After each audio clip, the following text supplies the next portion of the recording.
I like botches, I like bloopers, I like fails, and today we're checking out the 10 worst WCW bloopers and fails. That's right, check the top link in the description if you want to see the content without me pausing and laughing and kikiing and hollering. I know my reaction style annoys you, but guess what? I like to actually add stuff to the videos. Yeah, how about that? There's an element that I'm putting in there, and I'm not putting it in there alone. Oh no, I'm putting stuff in there with the flock. We in there. We calling for you, brother. If you want to hang out with us live on Twitch and react to content with us, hey, we're over on that bottom link in the description. Pull up. Yeah, pull up. Pull up. Without further ado, let's get right into the video. Take Lex Luger and the Giant. We want the gold, sucker. Hulk Hogan, we coming for you now. I should point out. That's not how that went. That wasn't in there in the broadcast. You need to go back and put the actual sound.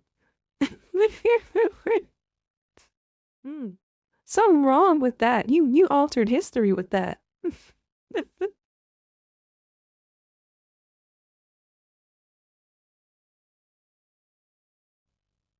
She really hit him with the it's okay, honey. Nah, she thinks, she's, Phoebe's like, yeah.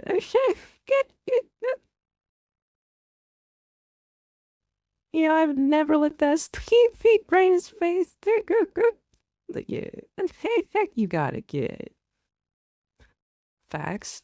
Yeah, he said not their role. Yeah. WCW, just like any top wrestling company, has had their fair share of fails and bloopers over the years. Most notably during the last few years of WCW's existence. Ooh, Eddie. Eddie, no, what? Oh my goodness. Yeah, that's a scorpion. Oh yeah, yeah. Oh yeah. Oh yeah. He got the stinger and everything, yeah. WCW's existence, more things seem to go wrong than right for the once beloved product. But which fails were they?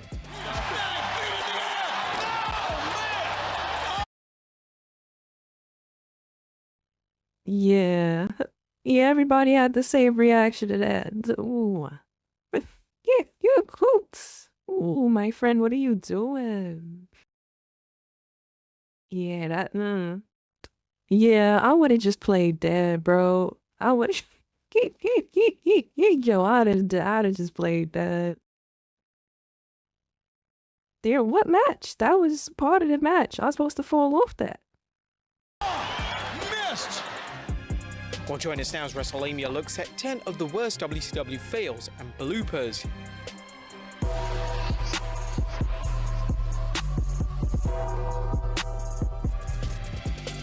Be sure to subscribe and hit that notification bell for daily wrestling videos, and follow us on Facebook for exclusive lists.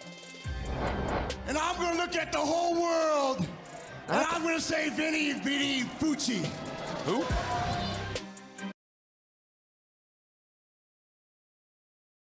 Fuck wrong with him? Fuck wrong with him? What's all that? What was that? Number 10, Kevin Nash's failed powerbomb on the Giant. The build match between Kevin Nash and the Giant at 1998 sold-out pay-per-view sounded great on paper. Nash and the Giant were two of the largest wrestlers in WCW, and the match was a dream match to many fans. So putting this match on a pay-per-view was a smart business decision from WCW. Unfortunately, the match is responsible for one of the worst fails in WCW history and could have resulted in a career shortener for the Giant, who would later become the Big Show in WWE. In the match, Nash would go for his trademark jackknife powerbomb on the Giant. However, Nash couldn't get him all the way up, so he would drop him mid-air and the Giant came crashing down on his neck. It was terrifying. Joler. From that angle, it looked worse, man. I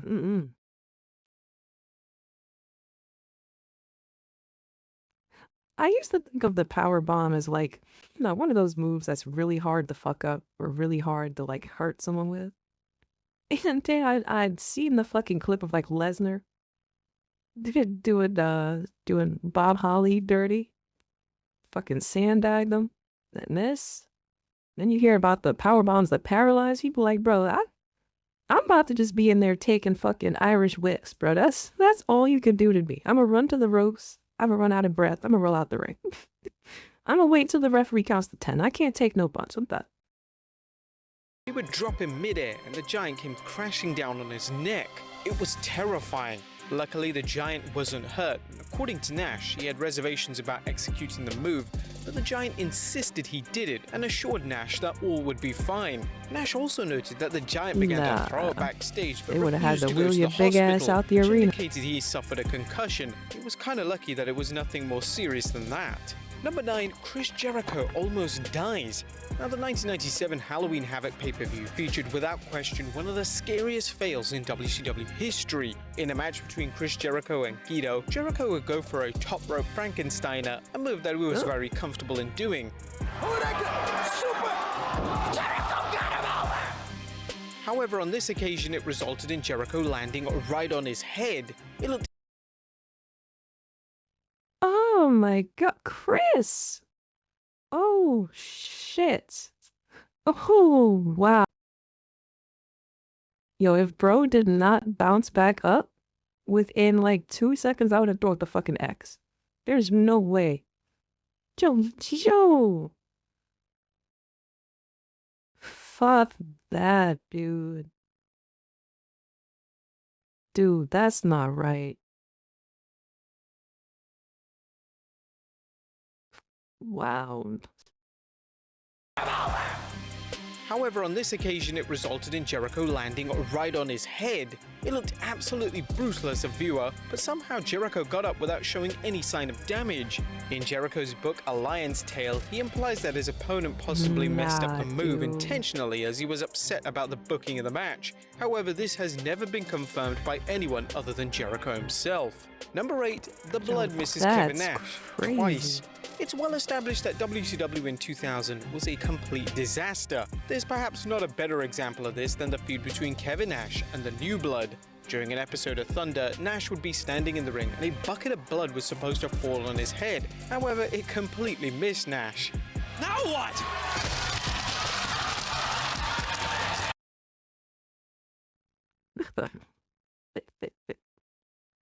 What? Why you got the nerve to just look at it, bro? Stop. You better hop to the side or something, bro. What the fuck?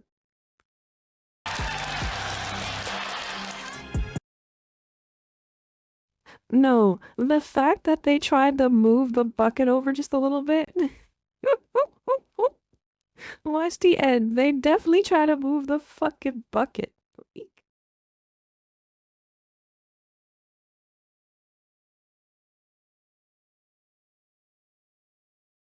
There. This is so awkward. But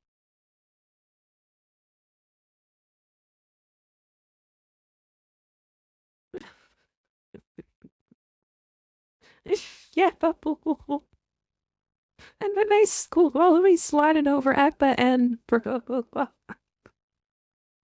of course, dude. Look at Russo's face, Bella. Yo. Ah. Damn, bro. It was made even worse by the fact that the crowd were completely silent, as if they expected WCW to mess up at this point. To make things worse, the exact same thing happened just 2 weeks later. When Nash was about to perform a jackknife powerbomb on the entranceway, the blood was supposed to once again land on his head, but yet again it missed him completely. Y'all dead ass. Are y'all dead ass? He got blood on your lower back of your jeans. That looks crazy. What's going on with Kevin Nash? We be doing this free talk. Completely. It was like someone was doing this on purpose to rib Nash, but ultimately it came down to WCW's clear incompetence. Number 7, Rick Steiner gets dropped on his head. With a nice edge jab, it's man.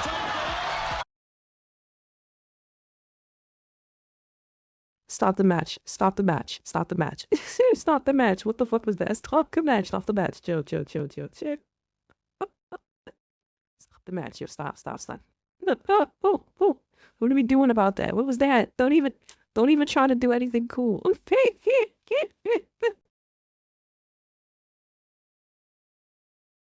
Dropped on his head. With a knife edge jab, it's stunned him. The wrestling fails can occur at any time. There was a brutal one on the episode of WCW Nitro in December 1997. During a match between Scott Norton and Rick Steiner, Norton would go for a power slam on Steiner. However, a miscommunication resulted in Steiner being spiked. Holy shit. Yeah, that's dark. Yeah, that's a dark one. I don't like that. I didn't like that. Resulting in Steiner being spiked right on his head. It looked terrifying, but luckily Steiner was okay. In typical WCW fashion, they decided to replay the mistake as if it was actually part of the match. The legend Bobby Heenan would audibly react to the mistake on commentary with a simple line of, Back in the locker room, in the wrestler. implying that Steiner needed clear medical attention. Number 6, high risk, no reward. High risk moves aren't called high risk for no reason. Just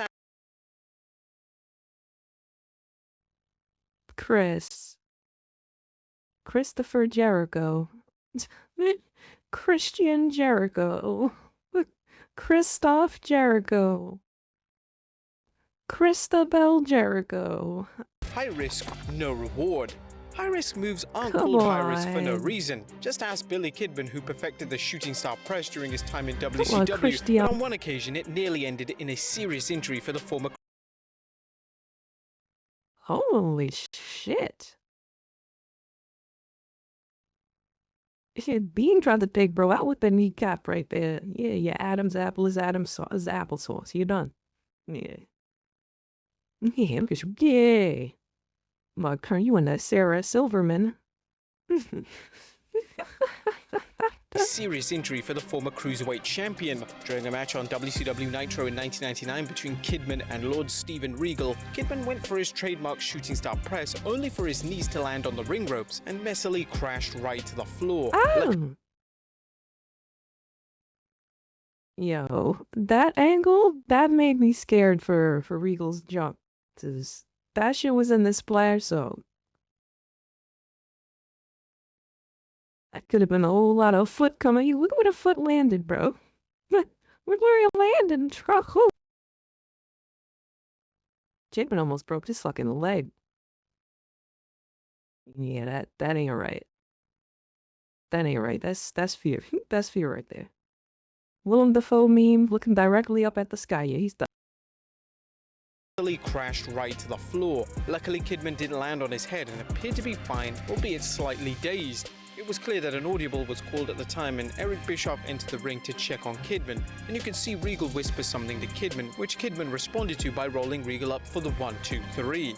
Number 5, Hulk Hogan's Fireball Disaster. One of the most talked about matches in WCW history was the 1998 Halloween Havoc encounter between Hulk Hogan and the Ultimate Warrior. The idea behind it was to reenact their iconic WrestleMania 6 matchup. Unfortunately, the match is well established for being one of the most disappointing pay-per-view matches in history, as the match was filled with mistakes, miscues, and general sloppiness. What in the NXT?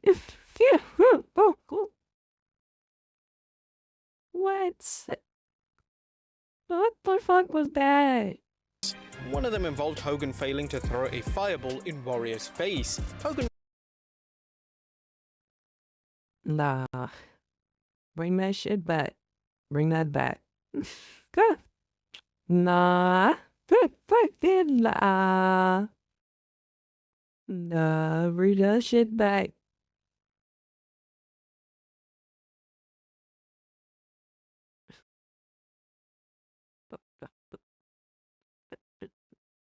Yeah, I love looking at the crowd there and shit like that. Bro, it's like, huh? Hulk Hogan doing flies paper shit. What was that? failing to throw a fireball in Warrior's That shit face. ain't going Hogan nowhere. was supposed to set a piece of flash paper on fire, which would That was result in mad a fireball awkward. You just being gotta get thrown your in ass Warrior's beat after face. that. But Hogan simply couldn't set the flash paper alight. To make matters even worse, he would manage to burn himself and burn his hands and facial hair in a truly disastrous spot. Dave Meltzer from the Wrestling Observer newsletter would reward the match -5 stars out of a possible 5 stars. You could get a negative from Meltzer for real? I thought y'all were joking. Wait, what? This is the worst rating a wrestling match could possibly get, and the worst rating for any WCW match in the entire history of the promotion. Number 4, Brian Pillman-Bobby Heenan incident. A Clash of Champions 32 in '96 featured a match between two wrestling legends. They would be Brian Pillman and Eddie Guerrero. Now, although the match delivered, the talking point of it was actually an interaction between Pillman and the legendary Bobby Heenan. During the match, Pillman would grab Heenan by his neck, and this was supposed to be in line with Pillman's loose cannon gimmick, which Pillman was using at the time. But the issue here was that Heenan had just had neck surgery, and someone grabbing him by the neck was completely reckless. Man. The story goes that nobody informed Pillman that Heenan was on the no-touch list. Heenan would respond to Pillman by shouting out, No, what the fuck are you doing?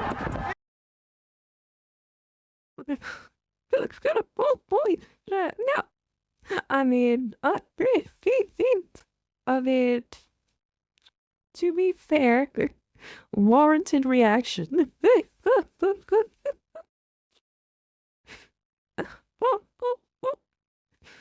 But bro, you couldn't control that? Yo, he let that shit fly. That was, you heard how much emphasis was on the F? And fuck, bro, you let that shit go. The fuck are you doing? Heenan would respond to Pillman by shouting out, No, what the fuck are you doing? Easy.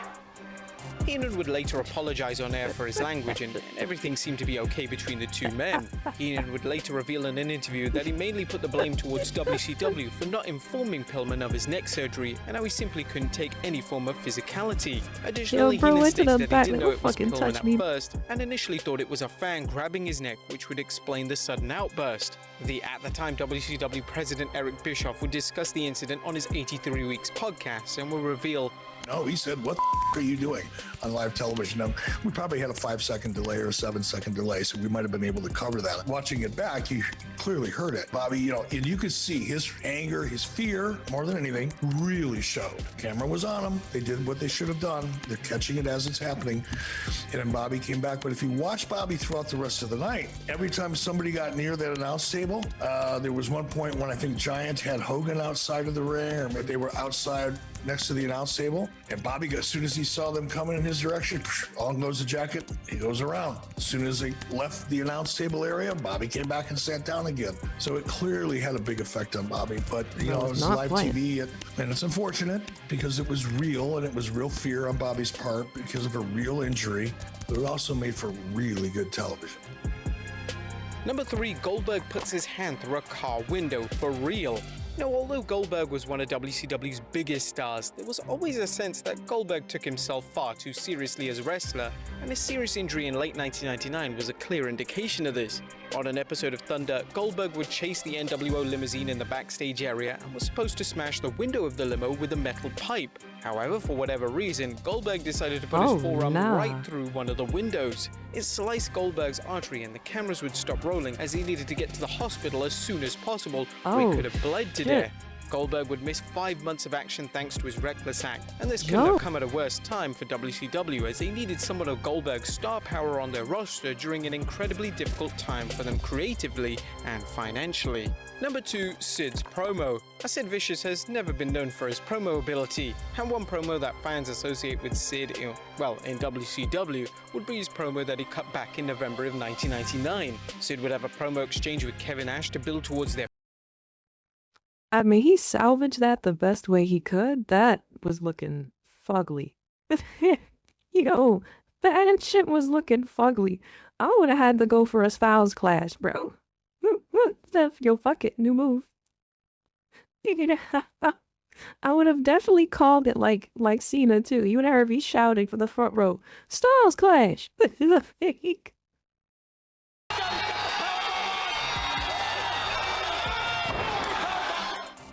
And during the match, Sid would utter the line, And he "See, Nash, sounded it. you can wear any Halloween costume you want, but you know and I know that you're only half the man that I am, and I have half the brain that you do." The line was so nonsensical that Nash, along with Scott Hall, actually burst out laughing in the ring for real. According to Sid himself, WCW actually wanted him to say a completely different line, but Sid believed that line made him sound stupid. Confusingly enough, he went with this one instead. Ah, sad. Oh, you tried it. And number 1, the debut of the Shockmaster. Oh boy, you know this one was coming.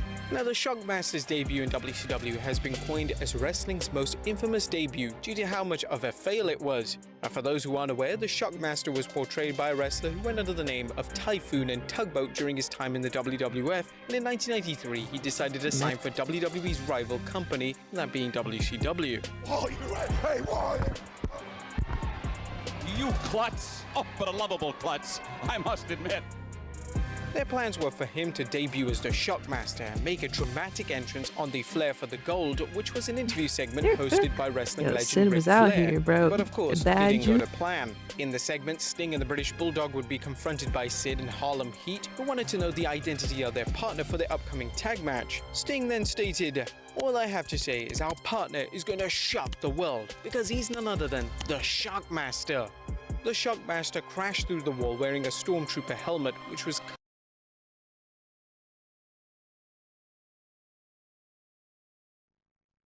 Man. There's like every time I see this, there are details that I get to focus on. All right, I get to look at them. I avoided looking at the wall this time. Right? Like, I didn't want to see him. I have missed that there's been like fire, like candles, like whatever the fuck these torches, I've missed that these are here. And that makes it infinitely funnier. Because there's no scenario where you enter a room and there's like flames, plumes of fire, and you look dumb. Like you could walk into a baby shower like that and you have officially taken over. So how? How do we have bro bust his ass in a bedazzled glitter-covered stormtrooper helmet? Whoever got that fucking beam back there, that he tripped over allegedly, they gotta go, man. What is that? That was these, like, Doctor Strange looked at all the possibilities like there's only one way. There's only one way. There is a timeline where bro made it through that wall and he got over as fuck.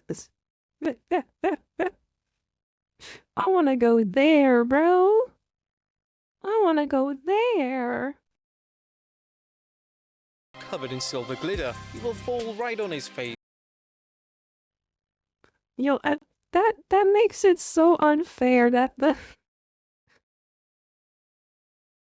Yo, could he have played it off if the helmet didn't fall off and he just like stood back up? Cause having to scoop it back up and put it on is great. If you're ever in this pose, having to reach for any, they diggy dirty, bro. He's doing the Velma. Yo, yeah.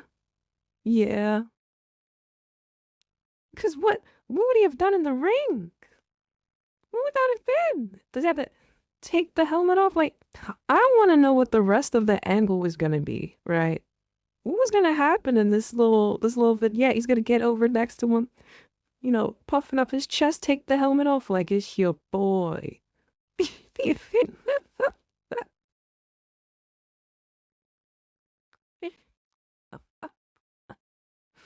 Woo! Yeah, they trying to send me on a early lightless walk, I fear. With the helmet awkwardly stumbling right off his head. It was believed that the Shockmaster tripped over a piece of wood that was next to the set, which forced him to trip. The wrestlers were gobsmacked, and Sid even mumbled, "I told you." Oh, guys. Dude, Sid was like, yay. Yo, he got on the blue jeans Motherfucker got a suede vest on, a glittered up stormtrooper helmet with the chest in full display, belly, tone me out even. Love the confidence, execution, execution. Needs work. I might actually use my abilities and fix this up with AI. Like I might have to actually use my sorcery to fix this travesty. But to be honest, the best reaction was from the Bulldog.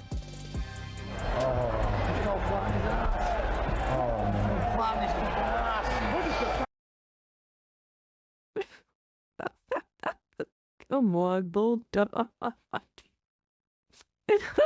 He did not know he was mic'd up. He was like that.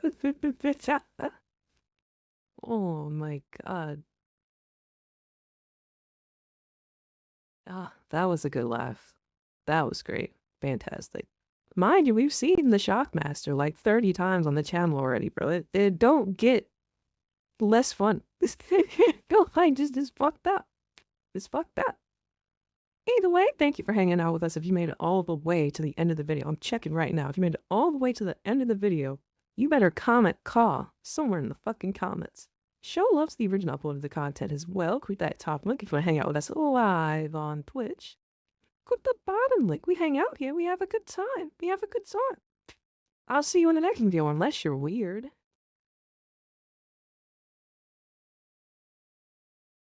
Thank you so much to those of you that have made it over to the Patreon. I appreciate you. I'm still hungry.